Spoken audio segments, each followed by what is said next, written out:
Hello students, welcome again. Last lecture के अंदर principle of inheritance and variation में हम लोगों ने स्टार्ट किया था म्यूटेशन, जिसमें मैंने आपको म्यूटेशन के टाइप्स बताए थे, क्रोमोसोमल म्यूटेशन और जीन या पॉइंट म्यूटेशन, ठीक है ना। तो जिसमें हमने क्रोमोसोमल म्यूटेशन के बारे में थोड़ा सा पढ़ा था, जिसमें हमने देखा था नंबर में चेंज के बेसिस पे जो क्रोमोसोम्स हैं उसके टाइप्स हमने पढ़े थे एन्यूप्लॉइडी, ठीक है ना। और उसके बड़े सारे एग्जांपल्स भी हम लोगों ने देखा था। दूसरा हम लोग उसी का टाइप देख रहे हैं यूप्लॉइडी। यूप्लॉइडी को और हम क्या बोलते हैं, पॉलीप्लॉइडी। यानी यहाँ पे क्या हो रहा है, पॉलीप्लॉइड्स बन रहा है, ठीक है ना। देखते हैं, समझते हैं क्या होता है ये। जैसा कि हमने देखा था एन्यूप्लॉइडी में एक क्रोमोसोम का नंबर बढ़ जाता था, वहां पे ट्राइसोमी, मोनोसोमी या घट जाता था, ठीक है। यहाँ पे क्या होगा, multiplication of entire set of chromosome. जितना क्रोमोसोम है, जितना सेट्स ऑफ क्रोमोसोम है, उस पूरे के पूरे सेट का मल्टीप्लीकेशन हो जाएगा। इस बार एक क्रोमोसोम का नंबर नहीं बढ़ेगा, इस बार पूरा का पूरा जो सेट है क्रोमोसोम का उसका मल्टीप्लीकेशन हो जाएगा, वो बढ़ जाएगा, ठीक है ना। तो इसे हम बोलते हैं यूप्लॉइडी। इसका भी दो टाइप था। पहला टाइप हम देख रहे हैं ऑटो पॉलीप्लॉइडी। यहाँ पे क्या होगा, मल्टीप्लीकेशन ऑफ सेम जीनोम, यानी एक ही जीनोम का क्या हो जाएगा, मल्टीप्लीकेशन हो जाएगा। और इसका रिजल्ट क्या देता है, ये जिजेंटिज्म, ठीक है ना। इंक्रीज साइज ऑफ फ्रूट, जैसे फ्रूट्स वगैरह का क्या बढ़ता है, साइज जो बढ़ता है उसमें ये हेल्प करता है, ठीक है ना। जैसा कि हम देख रहे हैं, ये मान लीजिए ए है, यानी 2n=14 है। अब ये पूरा का पूरा सेट क्या हो जाएगा, बढ़ेगा, 3n हो गया यानी 21, यानी ऑटो ट्रिप्लॉइड हो गया। अब इसी में 4n हो जाएगा, यानी 4n=28, तो ऑटो टेट्राप्लॉइड हो जाएगा। उसी तरह 5n। तो ये सारा जो केस है, ये किसका है, ऑटो पॉलीप्लॉइडी का। यानी यहाँ पे सेम जीनोम का क्या हो रहा है, मल्टीप्लीकेशन हो रहा है, पूरा के पूरे सेट का मल्टीप्लीकेशन हो रहा है, ना कि एक क्रोमोसोम का नंबर बढ़ा है। एक बढ़ेगा या घटेगा तो वो क्या कहलाएगा, एन्यूप्लॉइडी। बट यहाँ पे पूरा का पूरा सेट क्रोमोसोम का बढ़ रहा है, अगर सेम जीनोम का मल्टीप्लीकेशन होगा तो ऑटो पॉलीप्लॉइडी। आप इसको नोट डाउन करिए। फिर हम यूप्लॉइडी का दूसरा टाइप देखते हैं। सो स्टूडेंट, यूप्लॉइडी का नेक्स्ट टाइप है एलोपॉलीप्लॉइडी। इसमें क्या होता है, मल्टीप्लीकेशन ऑफ डिफरेंट जीनोम, यानी अलग जीनोम का क्या होता है, मल्टीप्लीकेशन होता है। जैसा कि मैंने आपको अभी थोड़ी देर पहले बताया था, जो ऑटो पॉलीप्लॉइडी था उसमें क्या हो रहा था, खुद के जीनोम यानी सेम जीनोम का क्या होता था, मल्टीप्लीकेशन होता। बट यहाँ पे क्या होगा, अलग अलग जीनोम का मल्टीप्लीकेशन होगा। इसे समझते हैं हम एग्जाम्पल से। एक्चुअली इसमें होता क्या, इसका रिजल्ट क्या है, हाइब्रिड का फॉर्मेशन होता है।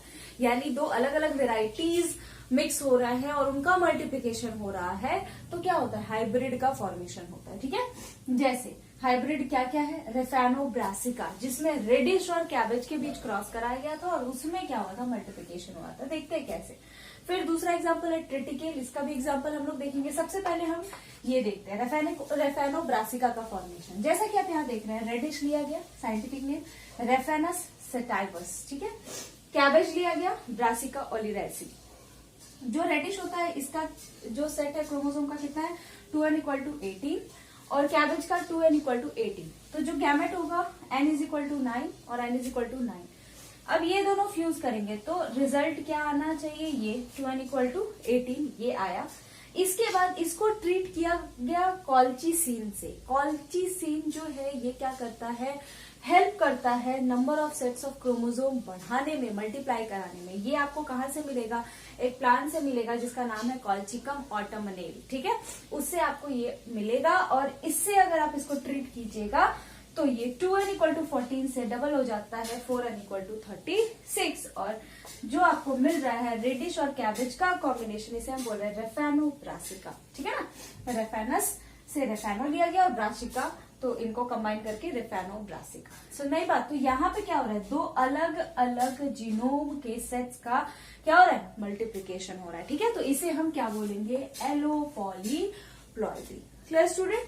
अब उसी तरह हम देखेंगे कैसे ट्रिटिकेल का फॉर्मेशन होता है। आप पहले इसको नोट डाउन कर लीजिए।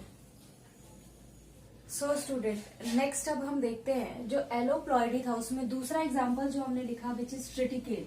तो ट्रिटिकेल का फॉर्मेशन देखते हैं कैसे होता है। ट्रिटिकेल फॉर्म करने के लिए दो वेराइटी लिया गया था, एक था वीट और दूसरा लिया गया था राई। अब सबसे पहले हम लोग वीट में जो वेराइटी लिया गया था विच इज ट्रिटिकम ड्यूरम। कौन सा वैरायटी दिया गया था?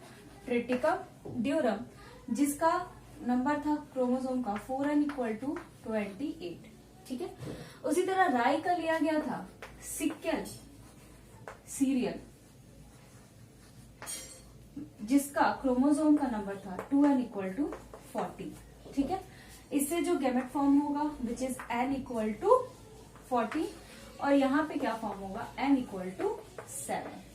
फिर अब इन दोनों वैरायटी को क्या कराया गया? फ्यूज कराया गया। तो अब क्या फॉर्म होगा? 2n सॉरी यहाँ पे 2n होगा, तो यहाँ पे क्या हो जाएगा? 3n=21। फिर कितना होगा? 3n=21, क्योंकि यहाँ से 2n=14 और यहाँ से क्या है? n=7, तो क्या हो गया? 3n=21। अब इसको अगेन ट्रीट किया गया किससे? कॉलचीसिन से। ठीक है, ट्रीट किया गया तो इसका सेट क्या हो गया? बढ़ गया। तो अब क्या हो गया? 6n=42, और ये जो आपको मिला विच इज क्या? Which is triticale. ठीक है। तो ये आपका एक वैरायटी है, ये एग्जाम्पल है किसका? एलो पॉलीप्लॉइडी का। इसमें क्या हो रहा है? जो सेट्स है वो कंप्लीट सेट्स क्या हो जा रहे हैं? डबल हो जा रहे हैं, और यहाँ अलग अलग डिफरेंट टाइप के जीनोम्स मिक्स हो रहे हैं, हाइब्रिड का फॉर्मेशन हो रहा है, और जो कि क्या है? ट्रिटिकेल। ठीक है ना। तो आप इसको नोट डाउन करिए। फिर वीट के एक और वेराइटी के साथ राई को क्रॉस कराया गया, उससे भी फॉर्म हुआ। उसका जो ये जो number of sets of chromosome है वो क्या होता है? वो और ज्यादा होता है, उसको भी हम देख लेते हैं। तो you please note it down first. So student, next wheat का जो वेराइटी लिया गया वो कौन सा लिया गया? वीट का जो वेराइटी था वो लिया गया ट्रिटिकम एस्टाइवम। ट्रिटिकम एस्टाइवम। ठीक है। और इसको क्रॉस कराया गया किससे? राई से, जो कि सेम था सिक्ल सीरियल। ठीक है। इसका जो सेट होता है क्रोमोसोम का वो कितना होता है? 6n=42 होता है। ठीक है। और राई का कितना होता है? Again 2n=40। तो यहां से जो गैमेट आएगा दैट इज 3n=21, और यहां से आएगा n=7। इन दोनों को फ्यूज कराया गया, तो फ्यूज कराया गया तो जो रिजल्ट आया वो क्या आया? 4n=28। क्या है? 4n=28। और अब इसको अगेन किससे ट्रीट किया गया? कॉलचीसिन से ट्रीट किया गया। कॉलचीसिन से ट्रीट किया गया, तो अब क्या आ जाएगा? 8n=56। ठीक है। 8n= कितना आया? 56। तो डबल हो गया। क्लियर? ये भी आपका क्या है? सिंस वीट और राई का ही कॉम्बिनेशन है, तो इसे हम ट्रिटिकेल ही बोलेंगे। तो इस तरह से हम देख रहे हैं कि यूप्लॉइडी के जो दो टाइप थे, चाहे हम ऑटो पॉलीप्लॉइडी की बात करें या एलो पॉलीप्लॉइडी की बात करें, इसमें क्या हो रहा है? क्रोमोसोम का जो पूरा का पूरा सेट है वही बढ़ जा रहा है। ठीक है। एक में क्या हो रहा था? सेम सेट का मल्टीप्लीकेशन हो रहा था, यहाँ दो डिफरेंट सेट्स का क्या हो रहा है? मल्टीप्लीकेशन है। तो म्यूटेशन का जो पहला टाइप था on the basis of number of chromosome, chromosome के नंबर के बेसिस पे वो हम लोगों ने देख लिया। तो आप इसको नोट डाउन कर लीजिए। फिर आगे हम और जो टाइप्स है म्यूटेशन के उसे देखते हैं। सो स्टूडेंट, नेक्स्ट अब हम देख रहे हैं स्ट्रक्चरल चेंज इन क्रोमोसोम के बेसिस पे म्यूटेशन के टाइप। मैंने आपको बताया था कि क्रोमोसोम में जो चेंजेस है अगर नंबर में होगा तो उसके अलग टाइप है, स्ट्रक्चर में अगर क्रोमोसोम के चेंज आता है तो उसके अलग टाइप है। तो स्ट्रक्चर में जो क्रोमोसोम के चेंज आता है इसके बेसिस पे जो म्यूटेशन का पहला टाइप है विच इज डिलीशन। डिलीशन नाम से ही समझ में आ रहा होगा, कुछ डिलीट हो रहा है, क्रोमोसोम के स्ट्रक्चर में से कुछ डिलीट किया जा रहा है। ठीक है ना। तो जैसे मान लीजिए ये एक सेट है क्रोमोसोम का, इसमें इस तरह से हमने नंबर दे करके इंडिकेट किया ताकि आपको समझने में आसानी हो। डिलीशन होता है तो क्या हो जाता है कि जैसे कि आप देख रहे हैं इसमें क्या हो रहा है, ये जो क्रोमोसोम है इसमें से 1, 2 वाला पार्ट क्या कर दिया गया? रिमूव कर दिया गया, हट गया है। ठीक है ना। तो इस तरह का अगर कुछ केस होता है तो इसे हम बोलते हैं डिलीशन। इसमें क्या है? क्रोमोसोम के स्ट्रक्चर में चेंज आया है। फॉर एग्जाम्पल इसके कारण जो होता है उसके 2 एग्जाम्पल लिखवा रहे हैं। आपको यही एग्जाम्पल याद रखना है क्योंकि इसी से डायरेक्ट क्वेश्चन आया भी हुआ है और आता भी है, ठीक है। कैट्स म्यू क्राई सिंड्रोम, ये जो सिंड्रोम है ये किसके कारण होता है? म्यूटेशन के कारण, और म्यूटेशन में भी किसके कारण? डिलीशन के कारण। दूसरा है क्राई ड्यू चैट सिंड्रोम, ये भी किसके कारण होता है? डिलीशन के कारण होता है, ठीक है ना। रीजन क्या है? Deletion of short arm of 5th autosome, ये भी आपको याद रखना है। क्या हो रहा है? कौन से ऑटोजोम का ये हो रहा है? 5वें 5th ऑटोजोम का शॉर्ट आर्म डिलीट हो जा रहा है, यानी ये वाला जो आर्म है वो क्या हो जा रहा है? डिलीट हो जा रहा है। इसके बाद इंपॉर्टेंट पॉइंट ये याद रखना है कि loss of chromosomal segment, chromosome के सेगमेंट का लॉस हो रहा है, ये प्रोसेस क्या कहलाता है? डिलीशन। बट अगर डिलीशन टर्मिनल हो रहा है तो उसे हम बोलते हैं डेफिशिएंसी। क्या बोलते हैं? Deficiency. And terminal deletion is called as deficiency. तो ये हमें याद रखना है, कहाँ हम डेफिशिएंसी बोलेंगे, कहाँ डिलीशन बोलेंगे। क्रोमोसोम के सेगमेंट का लॉस डिलीशन कहलाता है, सही बात है। बट अगर टर्मिनली डिलीशन हो रहा है, टर्मिनल पोजीशन से डिलीट हो रहा है, तो उसे हम क्या बोलेंगे? डेफिशिएंसी, ठीक है। So this is about deletion, आप इसको नोट डाउन कर लीजिए। फिर हम नेक्स्ट टाइप देखते हैं स्ट्रक्चरल चेंज इन क्रोमोसोम के बेसिस पे म्यूटेशन का। सो स्टूडेंट, नेक्स्ट हम देख रहे हैं ड्यूप्लीकेशन। ड्यूप्लीकेशन भी स्ट्रक्चरल चेंज इन क्रोमोसोम के बेसिस पे म्यूटेशन का दूसरा टाइप है। इसमें क्या होता है? जैसे कि ये क्रोमोसोम है, जैसा हमने पहले लिया था उसी तरह से हम ले रहे हैं। अब इससे क्या होगा? सेक्शन कुछ भी डिलीट हो जाएगा और डिलीट होने के बाद क्या होगा? दूसरे क्रोमोसोम पे जाकर के लग जाएगा। जैसे कि आप यहाँ देख रहे हैं, यहाँ से 1 2 डिलीट हुआ है और यहाँ पे जाकर के उसका डबलिंग हो गया, ठीक है ना। तो ये होता किसमें है? फॉर एग्जाम्पल ये आपको इस तरह का दिखेगा, बार आई इन ड्रोसोफिला, ठीक है ना। ये जो है ये क्यों होता है? इसी के कारण होता है, डुप्लीकेशन के कारण। तो आपको ये याद रखना है ना, ठीक है ना। क्या हो रहा है इसमें? ये जो क्रोमोसोम का सेगमेंट है वो डिलीट होता है और दूसरे क्रोमोसोम्स पे जाके अटैच हो जाता है, ठीक है। तो deletion of chromosomal segment and their attachment to the other member of the same pair, same pair के दूसरे मेंबर पे जाके क्या हो रहा है? अटैच हो रहा है इन दी सेम सीक्वेंस। जिस सीक्वेंस में यहाँ से डिलीट हुआ है उसी सीक्वेंस में अगर जाके लगेगा तो इसे हम बोलेंगे टैंडम ड्यूप्लीकेशन। अगर रिवर्स, जैसे यहाँ पे 1 2 था, यहाँ पे 1 होता और यहाँ पे 2 होता, तो इसे हम बोलेंगे रिवर्स सीक्वेंस, यानी रिवर्स टैंडम ड्यूप्लीकेशन, ठीक है। यानी इसमें क्या हो रहा है? क्रोमोसोम का सेगमेंट डिलीट हो रहा है और डिलीट होकर के सेम पेयर पे जाकर के अटैच हो रहा है। अगर सेम सीक्वेंस में अटैच होगा तो टैंडम ड्यूप्लीकेशन, अगर रिवर्स सीक्वेंस में अटैच होगा तो reverse tandem duplication. For example इसके कारण क्या होता है? बार आई इन ड्रोसोफिला, ठीक है।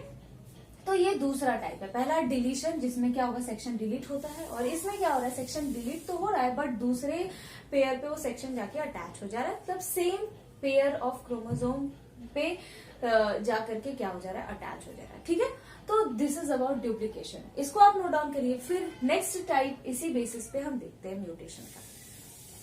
सो स्टूडेंट, नेक्स्ट टाइप जो हम देख रहे हैं विच इज इन्वर्जन। इन्वर्जन में क्या होता है? नाम से आपको समझ में आ रहा है, कुछ इन्वर्ट हो जाता है। जैसे आप देख रहे हैं ये क्रोमोसोम, अब इस क्रोमोसोम में क्या होगा? मान लीजिए ये एक सेक्शन ही, ऊपर का सेक्शन इससे डिलीट हुआ और डिलीट होने के बाद रिवर्स सीक्वेंस में, जैसे कि आप देख रहे हैं 1 2 3, यहाँ पे देखिए 1 नीचे है, 2 3, इस तरह के सीक्वेंस में, रिवर्स सीक्वेंस में आकर के अटैच हो जाता है सेम क्रोमोसोम पे।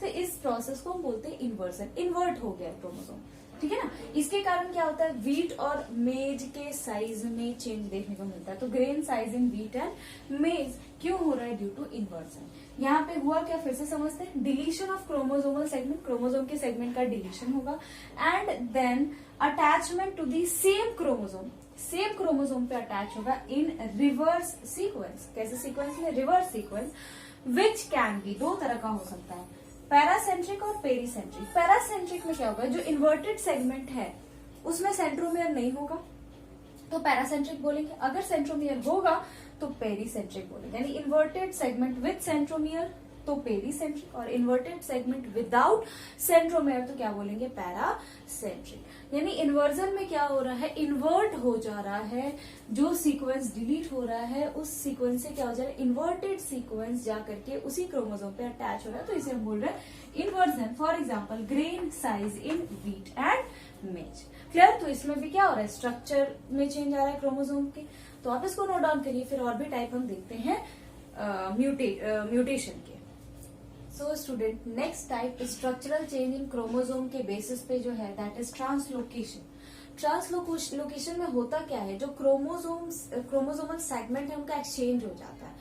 मतलब जैसे मान लीजिए 4th नंबर क्रोमोसोम है या 18th नंबर क्रोमोसोम है, अब 4th वाला 18 के पास चला गया और 18th वाला 4 के प्लेस पे आ गया। तो ये जो एक्सचेंज है क्रोमोसोमल सेगमेंट का बिटवीन नॉन होमोलोगस क्रोमोसोम के बीच जो एक्सचेंज हो रहा है क्रोमोसोम के सेगमेंट का, इसे हम क्या बोल रहे हैं, ट्रांसलोकेशन बोल रहे हैं। ठीक है, फॉर एग्जाम्पल इसके कारण क्या होता है, जैसे CML यानी क्रॉनिक माइलेजिनस ल्यूकेमिया, इसे हम फिलाडेल्फिया सिंड्रोम भी बोलते हैं। इसमें होगा क्या, ड्यू टू, ये क्यों होता है, due to reciprocal translocation between 9th and 22nd chromosome. 9th और 22nd क्रोमोसोम के बीच क्या हो जाता है, क्रोमोसोमल सेगमेंट का एक्सचेंज होता है, जिसके कारण ये सिंड्रोम होता है। ठीक है, फिर नेक्स्ट है बर्किट लिम्फोमा। ये क्यों होता है, due to 18th and 14th chromosome, यानी 8 और 14th क्रोमोसोम के बीच क्या होता है, सेगमेंट्स का एक्सचेंज हो जाता है, जिसके कारण बर्किट लिम्फोमा होता है। ठीक है ना, तो this is all about structural change in chromosome. मतलब क्रोमोसोम के स्ट्रक्चर में चेंज के बेसिस पे जो म्यूटेशन के टाइप्स थे वो हमने देख लिया। अब हम नेक्स्ट देखेंगे जीन और पॉइंट म्यूटेशन क्या है, और एक एक करके उनके टाइप्स को डिस्कस करेंगे। क्लियर, तो पहले आप इसको नोट डाउन कर लीजिए।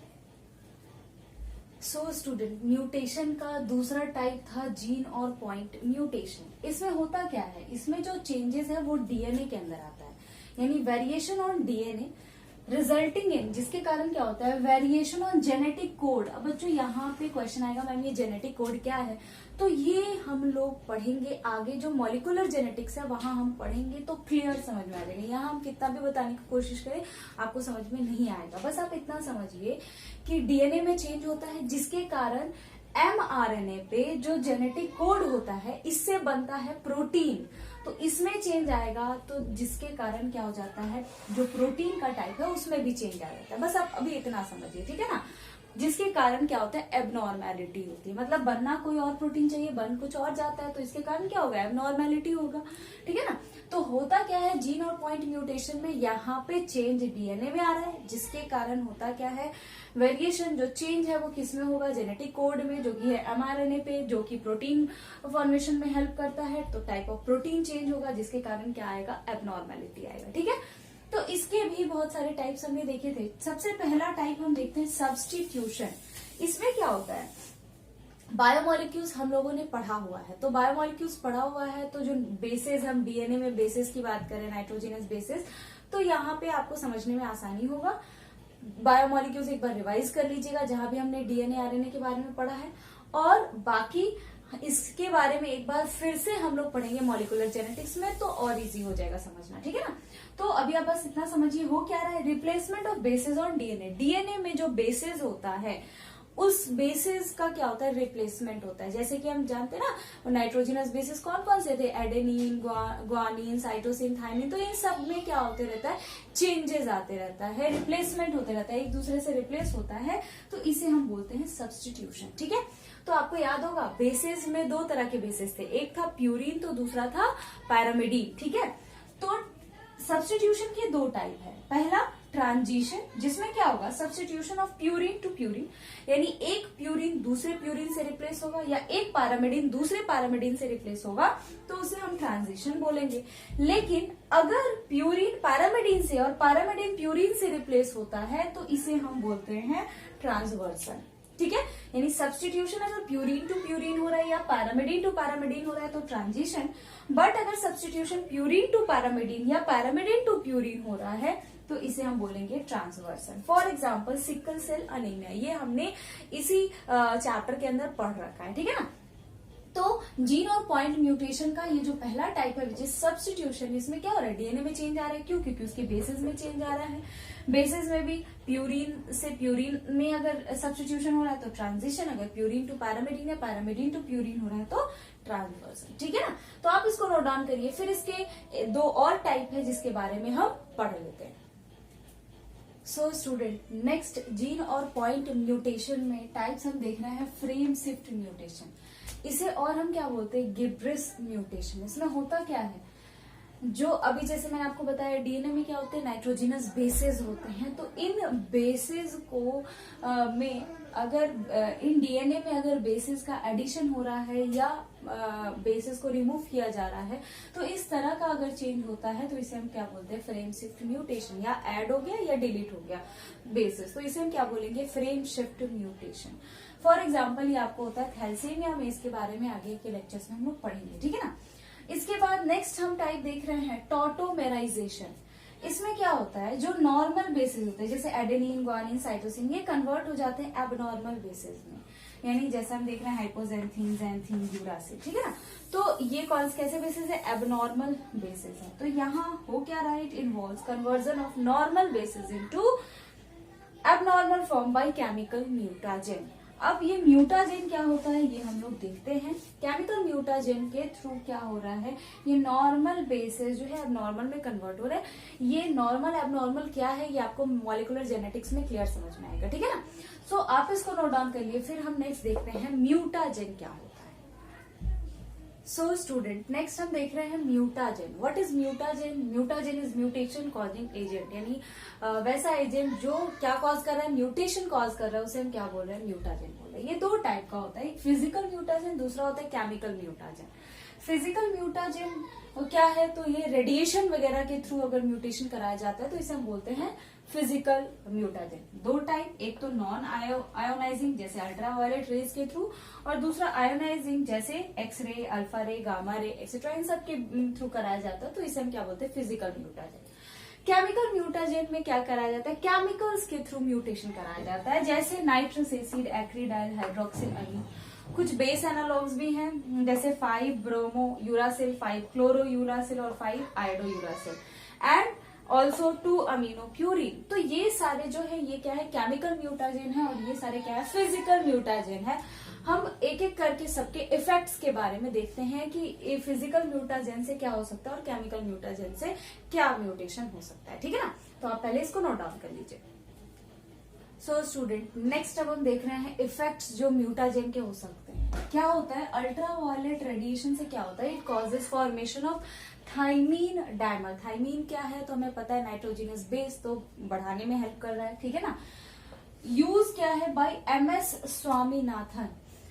क्या किया था इन्होंने, सोनोरा 64, ये क्या है, मैक्सिकन ड्वार्फ वीट का वेराइटी है। इसको ट्रीट किया था किससे, गामा रेडिएशन से। किससे ट्रीट किया था, गामा रेडिएशन से, जिससे क्या प्रोड्यूस होता, सर्वती सोनोरा, ठीक है। और यही था रिस्पॉन्सिबल ग्रीन रिवॉल्यूशन के लिए, ठीक है ना। तो ये बहुत इंपॉर्टेंट है, इसे क्वेश्चन आता है, ग्रीन रिवॉल्यूशन के लिए रिस्पॉन्सिबल कौन था, सर्वती सोनोरा। इसको कैसे प्रिपेयर किया गया था, तो जो सोनोरा 64 था उसको गामा रेडिएशन से ट्रीट किया गया था, तो ये प्रोड्यूस हुआ था, रिस्पॉन्सिबल फॉर ग्रीन रिवॉल्यूशन, ठीक है ना। फिर next, ultraviolet radiation are utilized for increase production of penicillin by penicillium. Penicillium से पेनिसिलिन का अगर प्रोडक्शन बढ़ाना है तो इसके लिए आप किसका यूज करेंगे, अल्ट्रावायलेट रेडिएशन का। तो somehow it is also useful, ठीक है। तो ये थे फिजिकल म्यूटाजेन के इफेक्ट्स। अब हम नेक्स्ट देखते हैं केमिकल म्यूटाजेन के इफेक्ट। तो आप पहले इसको नोट डाउन कर लीजिए। सो स्टूडेंट नेक्स्ट अब हम देखते हैं केमिकल म्यूटाजेन से क्या होता है। नाइट्रस एसिड जो हमने देखा था, ये क्या है, केमिकल म्यूटाजेन है। ये क्या कॉज करता है, टॉटोमेराइजेशन, जो हमने अभी थोड़ी देर पहले देखा, जीन और पॉइंट म्यूटेशन का टाइप था। थ्रू किसके थ्रू, ऑक्सीडेटिव डीएमिनेशन, ठीक है ना। ये सब क्या है, ये आगे हम लोग मॉलिक्यूलर जेनेटिक्स में ज्यादा अच्छे से समझ में आएगा। यहाँ एक्सप्लेन करना अगर करेंगे भी तो आपको समझ में नहीं आएगा, ठीक है ना। इसलिए हम लोग मॉलिक्यूलर जेनेटिक्स में इसको समझेंगे। बस आप इतना समझिए, नाइट्रस एसिड क्या कॉज कर रहा है, टॉटोमेराइजेशन, किसके थ्रू, ऑक्सीडेटिव डीएमिनेशन के थ्रू। दूसरा, acridines and hydroxyl amine are accumulated between 2 bases on DNA. DNA के 2 बेसिस के बीच ये जाके इकट्ठा हो जाता है, जिसके कारण क्या होता है, म्यूटेशन होता है। तीसरा, base analog substitute normal bases on DNA. जैसे कि हमने देखा क्या होता है, जो बेस एनालॉग्स थे वो क्या करते हैं, नॉर्मल बेसिस को एबनॉर्मल बेसिस में चेंज कर देते हैं, ठीक है। तो बेस एनालॉग आपको याद होगा ना, 5 ब्रोमो यूरासिल, इस तरह से था। क्लोरोयूरासिल, 5 क्लोरोयूरासिल। तो ये जो है ये क्या करते हैं, नॉर्मल बेसिस को सब्स्टिट्यूट कर देते हैं एबनॉर्मल बेसिस से, ठीक है। तो these are the effects of mutagen, आप इसको नोट डाउन कर लीजिए। फिर हम मिलेंगे नेक्स्ट लेक्चर में, जिसमें हम लोग आगे principle of inheritance and variation में कंटिन्यू करेंगे। स्टार्ट करेंगे हम लोग नेक्स्ट लेक्चर सेक्स डिटर्मिनेशन से, क्लियर। तो आप इसको नोट डाउन कर लीजिए।